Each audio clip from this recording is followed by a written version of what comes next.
I miss you so much, and I know that Easter is coming up, and maybe you've read all the stories at your house and are feeling a little bit bored of stories, and so I thought I would share with you one of my favorite Easter stories called Reshenkas Eggs by Patricia Pollacco.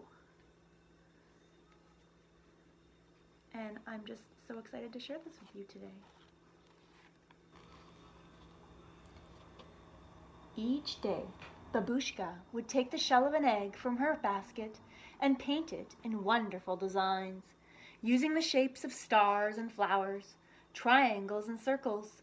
Through the long, cold winter, Babushka painted.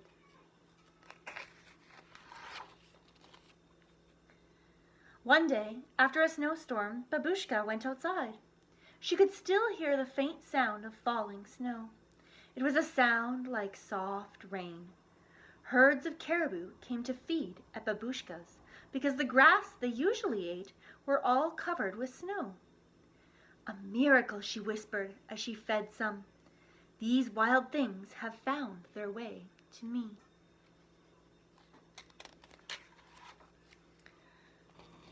Just then, a flock of noisy geese honked loudly overhead. As they glided over the snow, one of them faltered and fell from the sky. Babushka went to where the goose lay, crumpled in the snow. "A hunter did this," Babushka grumbled. She carefully picked up the goose and took it back to her little house.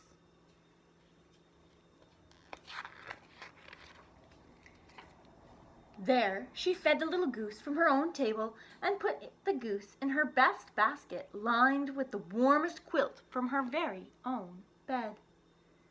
"I shall name you a good name, one that we both like, eh, my little friend?" she said as she patted the goose's head. "How do you like Reshenka? Yes? Then Reshenka it shall be." With Babushka's care, Reshenka grew stronger as each day passed. To repay her kindness, Reshenka laid an egg for breakfast each morning.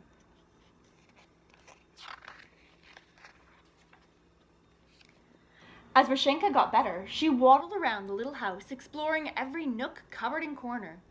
One day, she jumped on top of Babushka's work table, overturning the jars of bright-colored paint that she used to color the eggs. "Niet!" Babushka screamed as she chased the goose with a broom. "No!"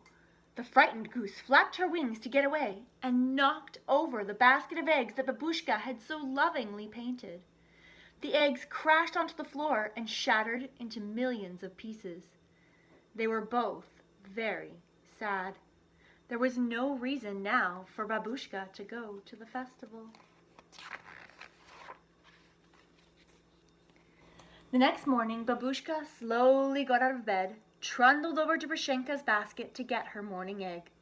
But when she reached into the middle of the quilt, she picked out the most brilliantly colored egg that she had ever seen.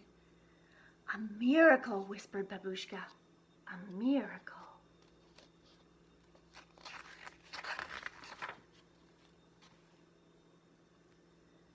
She made small holes at both ends of the egg and blew the yolk and white into a dish to cook and eat later for breakfast. Then she held the egg up to the morning light and marveled at its beauty. After that, every morning for 12 mornings, there was another egg, each more beautiful than the one laid the day before. Soon Babushka had enough eggs to take to the festival in Moskva. How wonderful, she thought. A miracle had replaced the eggs that were broken.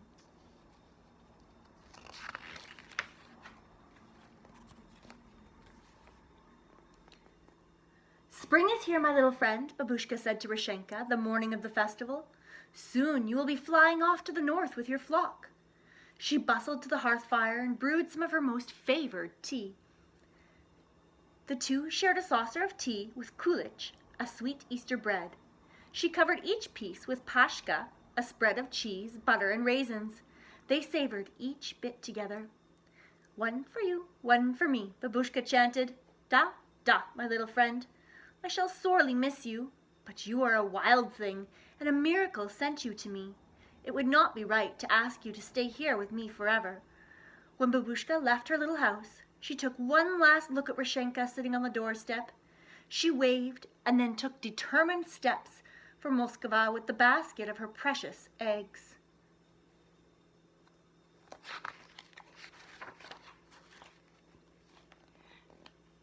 She crossed the Lebetov Valley where caribou mothers were walking with their newborn calves.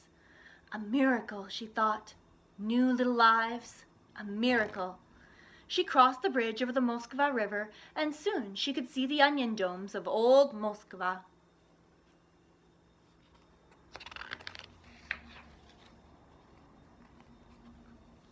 The festival was bright and exciting. There were goat carts selling kulich, processions, dancers, jugglers, and laughing children playing and running. Babushka showed her old friends the eggs. Her eggs are the most beautiful in all Russia, they thought.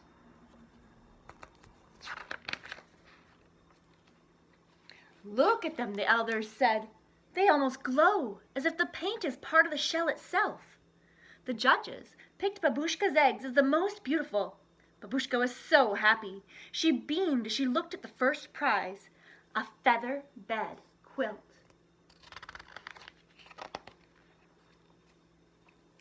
As Babushka made her way homeward, a honking flock of geese flew overhead. Babushka gave them a long, lingering look. She wondered if Reshenka was one of them.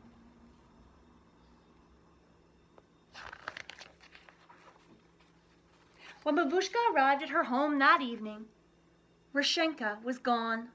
Alone, she put her new quilt on her little bed.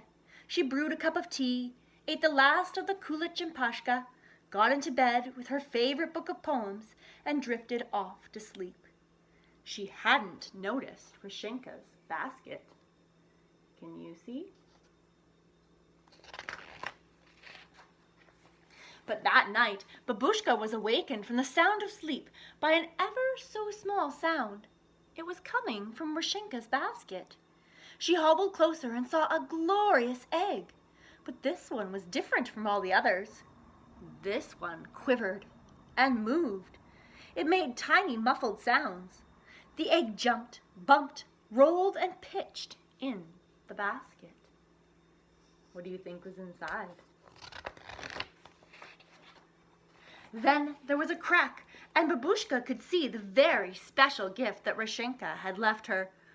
All a miracle, Babushka said, and this little goose remained with Babushka always.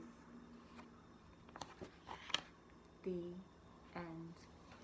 Thank you so much for listening to the story, and I can't wait to see you very, very soon.